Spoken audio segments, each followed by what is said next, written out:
Hello, hello, hello. I am Lynn Whitbeck, the Strategic Sales Queen and Managing Director of eWomen Network Greater Seattle. And I am so excited because I get to introduce you to one of the amazing women in our community. And that is Amarita Baltra. And Amarita, one of the things that she does, which is so amazing, is she runs ABHY Design House.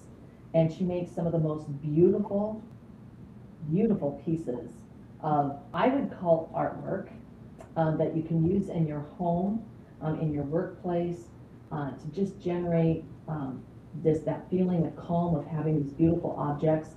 And I can't wait to share her story and for you to learn about her business. So, Emerald, let's just get started here today because I want to have you share the story behind your business and what led you to do the work that you're doing today. Yeah, thanks, Lynn, for having me at Eberman. And yeah, so I'm Amrita Batra, and I'm the founder of Abbey Design House.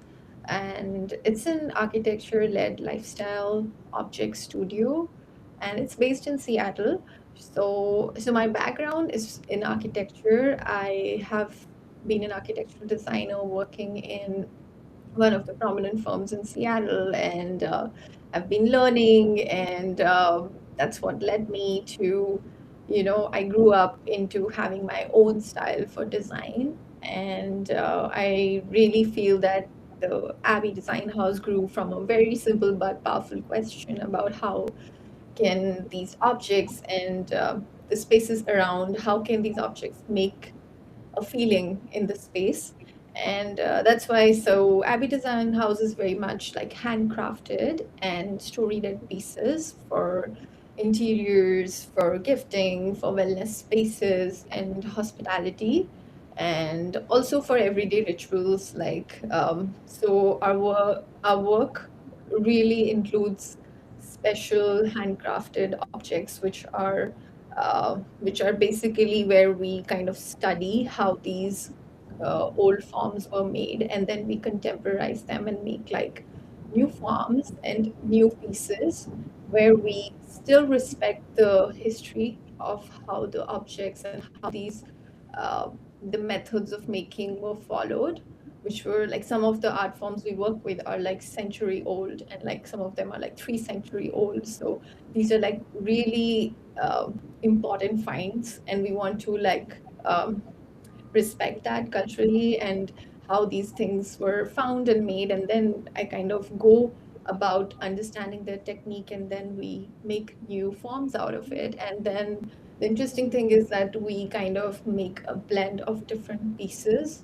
Some of them are metal pieces, which I'm sure Lynn has also seen. Like those are the big sound objects we are making. And then some of them are stone pieces, and some of them are marble and sandstone based pieces. So we're just getting there, making these pieces, and yeah, that's pretty much about Abbey Design House. Yeah, I know that they're so beautiful, and I mean the stone and the brass that you use, and they're handcrafted, and they're really significant, pieces. And so I just have to ask, was there a moment that you just sort of knew that this was the work that you were meant to do? Uh, um, Frankly speaking, for me, I've always been a very creative person, like coming from the design background. And then once I finished my master's in architecture, I was studying in Italy, and that's when the things changed for me, because it's just I grew with a lot of experience of spaces and how things are work around. It is very different when you kind of get to study in different places. So I think those were a few moments that I felt that I really look at uh, things and spaces and design in a different way.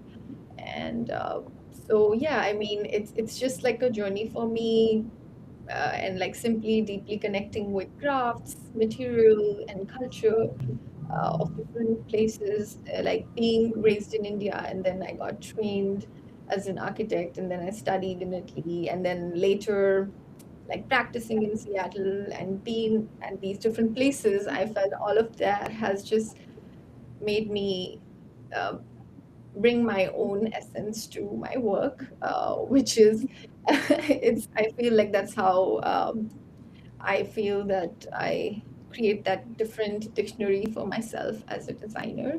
But over the time, I just started asking myself that can there be certain feelings and certain objects which can really make someone feel to slow down and calm down, because in like today's world where there's so much technology, there's so much people getting overwhelmed with AI and so many things. I look at them as more of, I would say, an addition to what I do, and it's like a it's like I want people to still feel uh, connected to nature, connected to human, connected to touch, the essence and the tactility of these different materials, and yeah, so that's where I kind of started focusing on pieces which people can still feel they are there, and they can center themselves in their daily lives by being around, even if it is their home or if it is their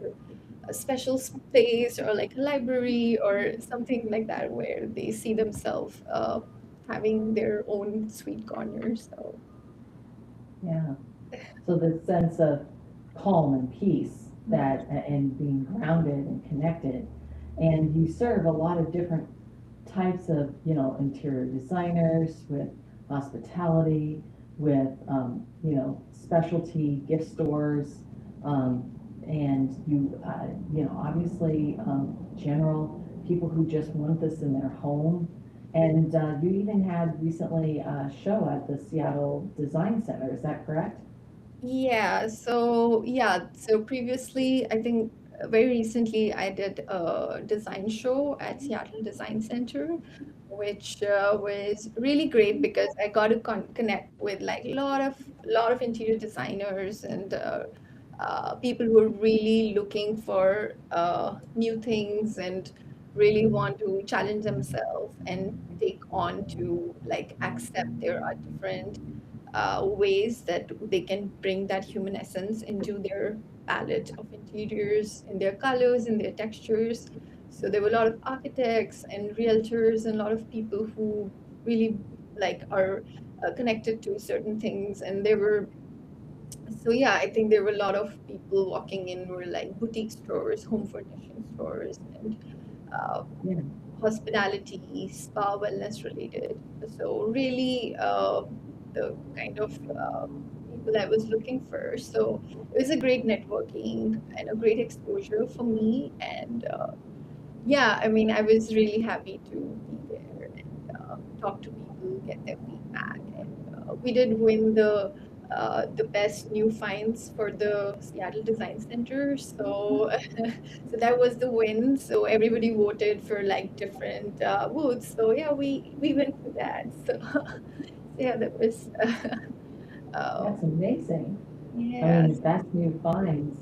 I mean, because that's really what you're trying to do. You're trying to create this outcome or experience for people with your pieces, oh, that help them feel calm and at peace and um, grounded in their space. So that's really, congratulations. That's an amazing triumph there.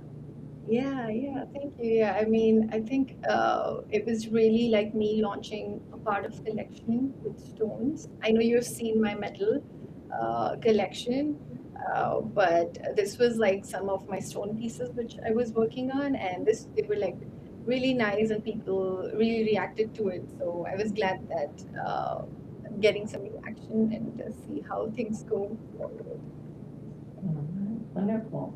So I'd love to have you share a client story or an example of your work in action where someone's, where it's at the space and how um, people are using it or how they're interacting with it. Maybe, in a bigger setting, an office, a doctor's office or hospitality or the therapist's office, something, even just an example that you could showcase how it's being used and how it helps evoke those feelings of calm and connection.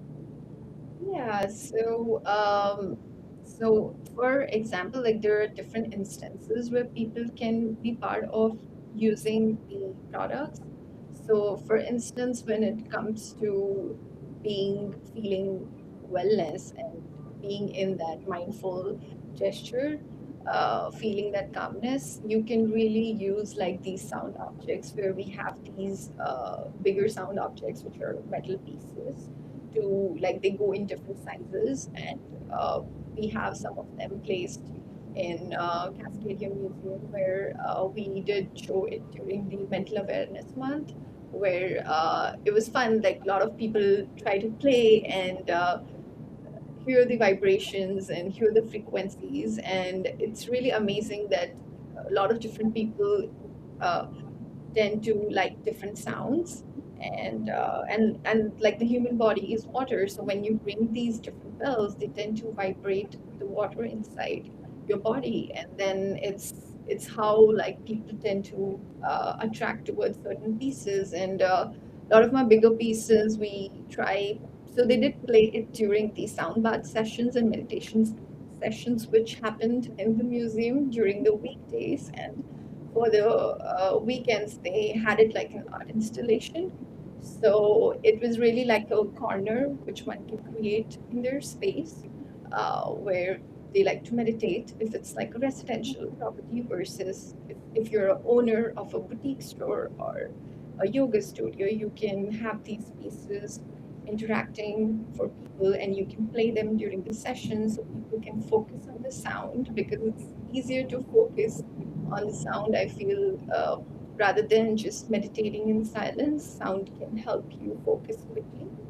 So that's how it helps to ease you down, and you can really take a quick moment of meditative and like that sense of taking away all the stress from your life for a few Yeah. minutes. So yeah, I mean that's how I would say the metal pieces would be, and the stone pieces which I'm making, they're all hand forged and all hand cut pieces which we design and we.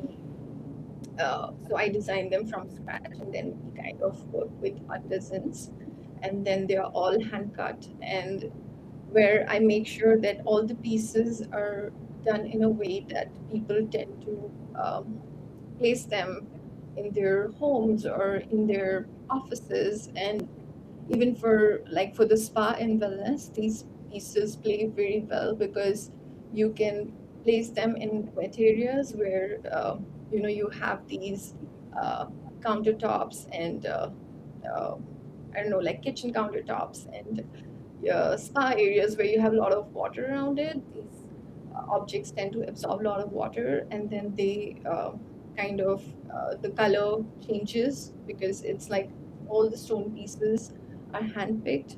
So they are all handpicked from different places, and then we kind of work on different forms which have a lot of texture and they're touchable art forms. So you can hold them while you are meditating, or you can have it on your bookshelf and you can just have it next to you in your office space, or yeah, just in that way. So yeah, yeah, that's pretty much.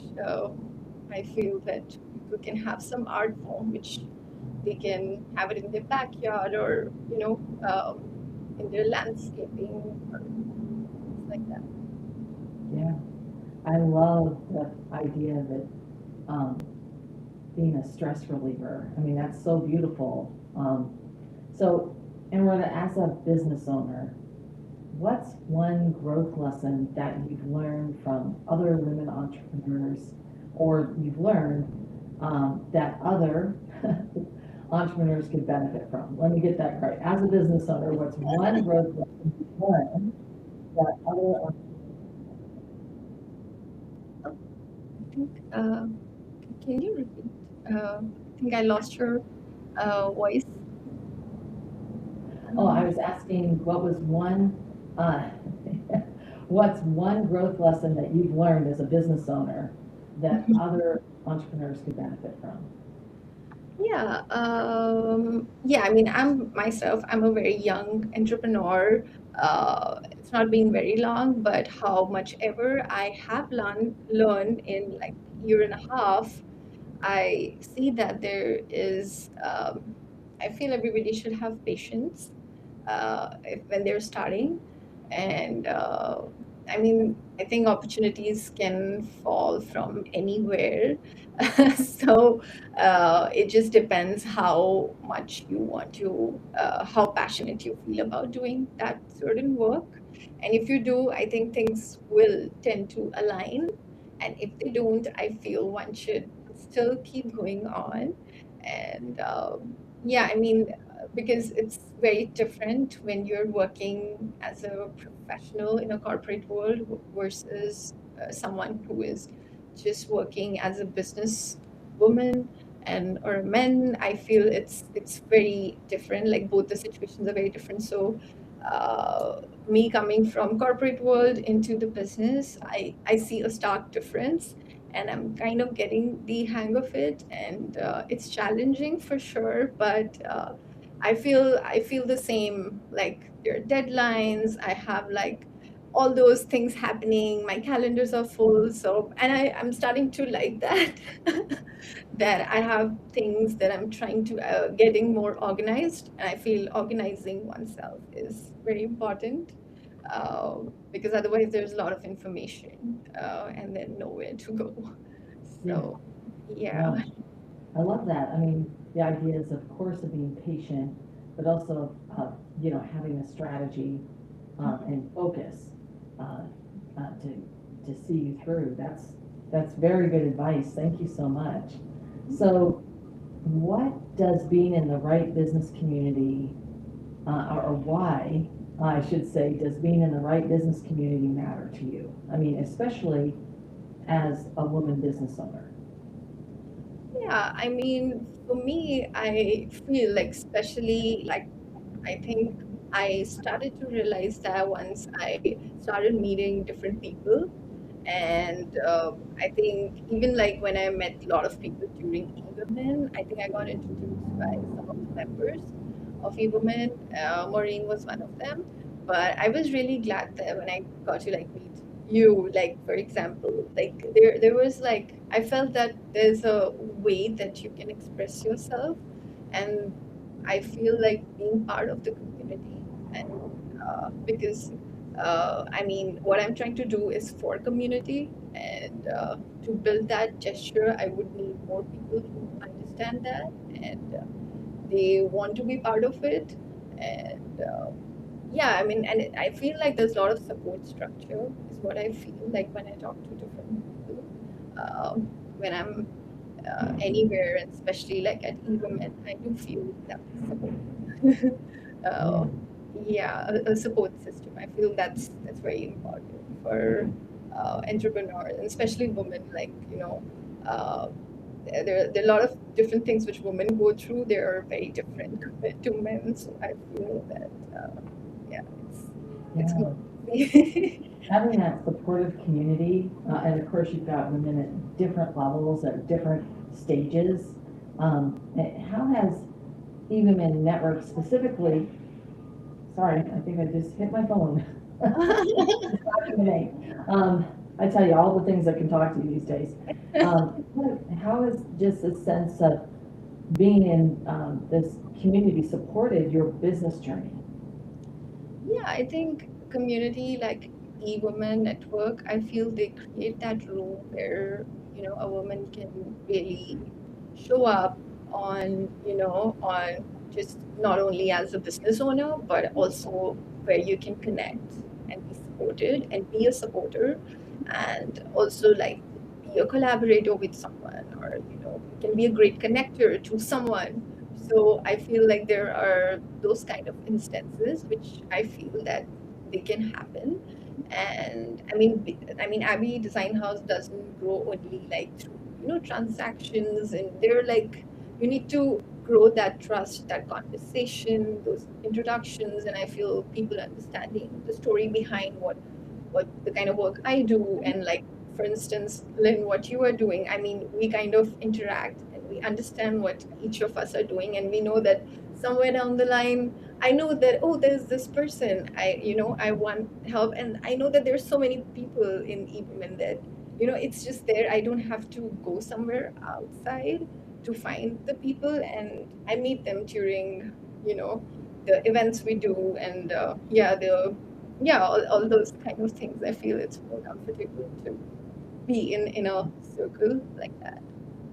So, Yeah, and I know that you specifically had mentioned Maureen as a connection, but it's like, is there something that you want, or either a connection, a collaboration, a referral, or resellers that came from eWomen Network that uh, made a difference in how you approach things? uh, yeah, I would say there were a couple of things which happened. It was like meeting Maureen, and then she connected me to you. And I think we did the SBI meeting, and then I got to know more people who are into caregiving, and then I started getting in touch with different people and getting to know that how my pieces can be healing. So that was one, and then I think I got in touch with one of the realtor, which gave me the opportunity to be part of an art walk. So I did like a an Mercer artwork with Engel and Walkers. So that's where I presented my new collection during the artwork. So there were a lot of people walking around and seeing the pieces. So I was quite happy about that. That I'm getting to get more exposure. So yeah, that was something I got to do. Yeah, I Yeah. know, we also all got to see your beautiful pieces. I mean, it was, and that was such a treasure. So, that's exactly why I love creating these rooms where women business owners and a few good men can connect, we can collaborate and grow together. And, our next event is coming up right around the corner. And, so for those business women and business owners who are ready to build real relationships and gain fresh ideas and be in that room where people truly show up. I'd love to have you come meet me, come meet Amrita, and meet so many of the other amazing people in that. And you can go to pdq.link/attend. I'll drop that in the chat for you. So, Amrita, when you think about who should come, who should meet this amazing group of women and men, business owners, people who support businesses in their roles, who do you think would benefit from coming? Oh, yeah, so in general, like being part of e-women, for me, it really, I mean, I would say it's not restricted to someone. I would say it's open to everyone who wants to be part and wants to do something new and wants that support. And it's just that power of networking is what I feel. It's not like instant sales or something, but I feel it's like a chain of trust which you kind of build along. You start getting to know more people, and it just helps, having the right people who can understand what you do. And then I think that's where I kind of start meeting more people who understood. So I'd say the same kind of reference to different entrepreneurs in their own particular respective fields. It would be um, just just a great way to, like, a lot of people are like you, and you're not alone on this path. So support is nice from yeah. Yeah, I love the chain of trust. What a great phrase. That is so beautiful. So I'm dropping in how people can connect with you, Amrita. So Abbey House Design, or Design House, sorry, I got that mixed up. And some putting in your website address. And what's next for you with, the next show or the next thing that you're going to be at where people obviously they can go to your website and connect with you there. They can come to the next eWomen Network event and connect with you there. There's some other ways that people can connect with you. Yeah, so I only work with like appointment basis. So if someone reaches out to me on website and they fill the calendar, then the form, I reach out to them. I make sure I reach out to them. And then for like wholesalers who I work with, like for stores and curation, they can reach out to me on wholesale websites, which is one of them is like Fair, is where I tend to do that. Yeah, and then the other thing is Instagram, which is at Abby Design House, and you can just ping me on the message, and I will reply. So, yeah, and I'm on Facebook as well. So, Okay, so everybody, we've got the website there, so you can see these beautiful pieces that Amrita designs and has custom manufactured. I mean, they're absolutely stunning, and come meet her, come meet us. All right, thank you so much for being here today. yeah, thank you, Lynn, for having me. It was great talking to you.